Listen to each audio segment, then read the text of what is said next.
The People of Sparks, sequel to The City of Ember, written by Jeanne DuPrau. Chapter 3, Through the Village. The woman who had greeted them led the people of Ember into the town.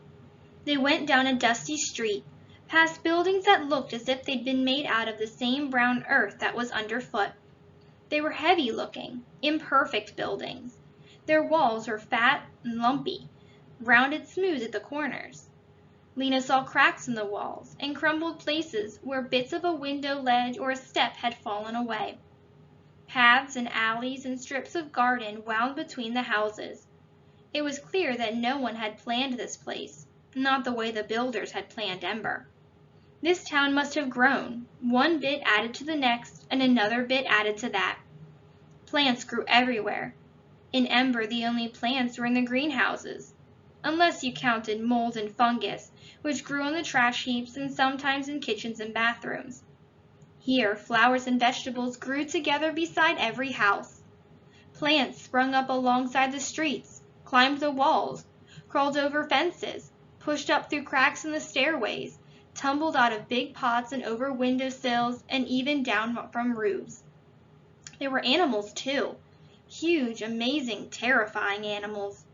In a fenced-in place at the edge of town, Lena saw 4 brown animals, much larger than she was, with squarish heads and long tasseled tails.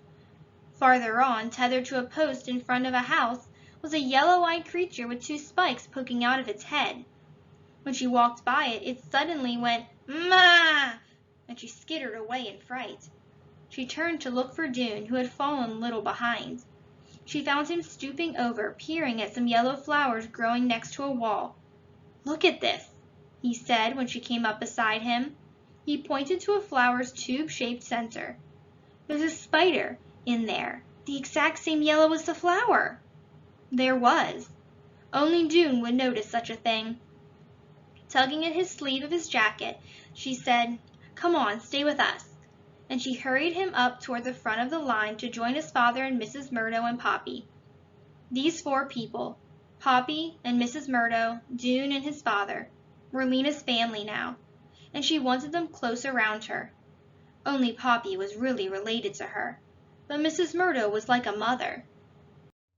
She had taken Lena and Poppy into her house when their granny died, and she would have kept them with her if they hadn't had to leave the city. Dune's father was part of her family just because he was Dune's father, and Dune himself was the one who'd been Lena's partner in finding the way out of Ember. There was a tie between the 2 of them that could never be broken. On they walked, down one street and up another, around curves and down through narrow passages. Everywhere people stared at them. Some leaned from open windows. Some sat up on roofs, their legs dangling over the side. Some stood still in the midst of the work they'd been doing, their shovels or brooms in their hands. These people were taller and browner than the people of Ember. Were they friendly? Lena couldn't tell. A few children waved and giggled. After a while, the refugees came out from the narrow streets into a wide open area. This must be like Ember's Harkin Square, Lena thought, a place in the center of town where people gather. It wasn't a square, though. It was more like a rough half-circle paved in dusty brown brick. "What is this place called?" Lena asked Mary, who was walking just ahead of her. "The plaza," Mary said. Plaza. Lena had never heard that word before. It was her first New World word. On one side of the plaza was the river. On the other side were stalls with thatched roofs and small buildings with display racks out in front, holding faded-looking clothes, shoes with thick black soles, candles, brooms, pots of honey and jam, along with plenty of things that Lena didn't recognize. A bigger building stood at the plaza's far end. It had wide steps in front, a double door, and a tower with windows up high that looked out over the plaza. Next to it was a tremendous plant of some kind, a great pole, much higher than the building, with branches like graceful, down-sweeping arms and leaves like bristles. "What is that?" Lena asked a woman who was standing at the edge of the plaza, watching them go by. The woman looked startled. "It's our town hall," she said. "No, I mean the big plant next to it." "Big plant? The pine tree?" "Pine tree," said Lena. "I've never seen a pine tree." Her second word, pine tree. The woman gave her an odd look. Lena thanked her and walked on. "Step this way, please," said Mary, who was trying to keep the unruly refugees in order. "There's plenty of water for you here, both in the river and in the fountain." She pointed to the middle of the plaza, where there's a pool of water circled by a low wall. The water in the middle of the pool jumped up into a column of bubble and spray that splashed back down and jumped up again constantly. The people of Ember surged forward. Dozens ran to the edge of the river and bent down to bathe their faces with water. Dozens more crowded around the pool. Children splashed their hands in it, crawled up on the rim, and tried to reach the leaping water in the middle. Some of the children jumped in and had to be hauled out by their parents. People at the rear of the crowd pushed forward, but the people at the front weren't ready to be pushed. Suddenly there was yelling and jostling and water sloshing out onto the pavement. Lena slipped and fell down, and someone tripped over her and fell too. "Please!" shouted Mary, her deep, loud voice rising above the uproar. "Order! Order!" shouted a man's voice. Lena heard other voices too as she struggled to her feet, the voices of the villagers crowding in at the edges of the plaza. "Get back, Tommy! Get away from them!" "Where did you say they came from? Under the ground?" "Are they people like us, Mama?" a child said. "Or some other kind?" "Of course we're like you," thought Lena. "Aren't we? There are more kinds of people than one." She got to her feet and wrung around the hem of her skirt, which was sopping wet. She spotted Mrs. Murdo on the other side of the plaza and headed toward her. The commotion finally subsided. The people of Ember, their thirst quenched, gazed about in wonder. Everything was strange and fascinating to them. They stood with their heads craned back, gazing at the towering plants and the peeping creatures that flitted around them. They stooped down to touch the bright flowers. They peered in doorways and windows. Children ran down the grassy bank to the river, tore off their shoes and socks, and dunked their feet in the water. Old people, exhausted from their long walk, lay down behind bushes and went to sleep. The 3 town leaders began moving among the people in their village, talking to them with low voices for a minute or two, then nodding and moving on. Lena saw these townspeople glance at the new arrivals with worried looks. They didn't seem to know what to say. Lena could understand why. What would the mayor of Ember have done, for instance, if 400 people had suddenly arrived from the unknown regions? By this time, the sky was beginning to darken. A few townspeople started calling to refugees together. "Come this way! Call your children! Please sit down!" They stood at the edge of the crowd with their arms stretched out and nudged people inward until finally all 400 people were squeezed into the plaza, gathered around the wide steps in front of the town hall, where the 3 leaders were standing. Mary Waters raised her arms above her head and stood that way without speaking for several seconds. She looked powerful, Lena thought, even though she was very short. The way she stood, with her feet planted slightly apart and her back straight, made her seem almost to be growing out of the ground. Her black hair was streaked with gray, but her face was smooth and strong-boned. Gradually, people fell silent and turned their attention to her. "Greetings," she cried. "My name is Mary Waters. This is Ben Barlow." She pointed to one of the men standing next to her, a wiry man with a stiff, gray, box-like beard jutting from his chin. He had 2 wrinkles like the number 11 between his eyebrows. "And this is Wilmer Dent," she said, pointing to the other man. He was tall and thin, with wispy, rust-colored hair. He smiled a wavering smile and waggled a few fingers in greeting. "We are the 3 leaders of this village, which is called Sparks. 322 people live here. I understand that you come from a city 3 days' walk away. I must say this is a surprise to us. We have not been aware of any post-disaster settlements nearby, much less a city." "What does post-disaster mean?" Lena whispered to Dune. "I don't know," Dune said. Mary Waters cleared her throat with a gruff sound and took a breath. "We will do our best for you tonight, and then tomorrow we will talk about your plans. Some of our households are willing to take in a few of you for the night, those with young children and those who are old or ill. The rest of you may sleep here in the plaza. Those who go with the householders will share their evening meal.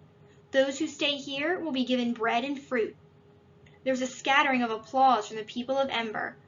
"Thank you," several voices cried out. "Thank you so much." "What's bread?" Lena whispered to Dune. He shrugged his shoulders. "Will all those who need shelter most for the night please stand?" Mary Waters called. "As I said, those with children and the elderly and ill." A rustle swept through the crowd as people got up to their feet. Voices murmured, "Stand up, Father. You go with Willa." "No, I'm all right, you go." "Let Arno go, he sprained his foot." Because of Poppy, Lena and Mrs. Murdo stood up. Dune remained sitting, and so did his father. The brilliant yellow ball in the sky was traveling downward now, and the shadows grew longer. Night was coming, and with the gathering darkness, Lena's spirits grew darker too. She thought of the green and blue bedroom she'd moved into back at Mrs. Murdo's house in Ember. The lovely room she had been so glad to have. She was homesick for it. Right now, she would have been happy to have a bowl of turnip soup and crawl between the covers of the bed in that room, with Poppy next to her and Mrs. Murdo out in the living room tidying up, and the great clock of Ember about to strike 9, the hour when the lights went out. She knew that this place, the village of Sparks, was alive and that Ember was dead. And she would not want to go back there even if she could. But right now, as the air grew chilly and whispered against her skin, and a strange bed in a stranger's house waited for her, she longed for what was familiar. Mary Waters was calling out names. At each name, someone from the village stepped up and said how many people that household could take. "Leah Parsons!" A tall woman in a black dress came forward. "2 people," she said, and Mary Waters pointed at an old couple at the front of the crowd of refugees, who picked up their bags and followed the tall woman. "Randolph Bonato!" called Mary, and a big red-faced man said, 5. The Kendrick family, with their 3 small children, went with him. "Evers Mills, 4. Lanny McMorris, 2. Jane Garcia, 3. It went on for a long time. The sky grew darker and the air colder. Lena shivered. She untied her sweater from around her waist and put it on. Light and warmth must go together here, she thought. Warm in the day, when the bright light was in the sky, and cool at night. In Ember, the lights made no heat at all, and the temperature was always the same. At the edges of the plaza, someone was raising a flame-tipped stick and lighting lanterns that hung from the eaves of the buildings. They glowed deep yellow and red. Mary was pointing at Mrs. Murdo now.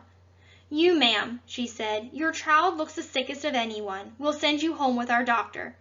She beckoned to a woman standing nearby, a tall, bony old woman with bushy gray hair chopped off just below the ears. She was wearing loose-fitting pants of faded blue and a rumpled tan shirt that was buttoned crookedly, so one side hung lower than the other. "Dr. Hester will take you," Mary said. "Dr. Hester Crane." Lena stood up and she turned to Dune. "Will you be all right here?" she said. It made her uneasy to be separated from Dune and his father. "We'll be fine," Dune said. "No need to worry," said his father, spreading a blanket on the ground. The doctor stooped down to look at Poppy, who drowsed in Mrs. Murdo's arms. She put a hand on Poppy's forehead, a big knuckly hand with veins like blue yarn. She pulled down the underside of Poppy's eye. "Mm-hmm," she said. "Yes, well, come along. I'll do what I can for her." Lena cast an anxious glance at Dune. "Come and find us in the morning," Dune said. "We'll be right here." "This way," the doctor said. "Oh, wait!" She scanned the mostly empty plaza. "Torin!" she called. Lena heard the slap of footsteps on brick and saw a boy running towards them out of the darkness. "We're going home now," the doctor said to him. "These people are coming with us." The boy was younger than Lena. He had a strangely narrow face, as if someone had put a hand on either side of his head and pushed hard. His eyes were round blue dots. Above his high forehead, his light brown hair stood up in an untidy tuft. He glared sideways at Lena and said nothing. The doctor headed up the road beside the river, walking with a long stride, her hands in her pockets and her head bent forward as if she were looking for something on the ground. Staying close behind Mrs. Murdo, who was carrying the sleeping Poppy, Lena followed. The chilly evening air crept in through the threads of her sweater, and an insect hovering near her ear made a high, needle-like whine. The homesick feeling swelled so big inside her that she had to cross her arms tightly and clench her teeth to keep it from coming out.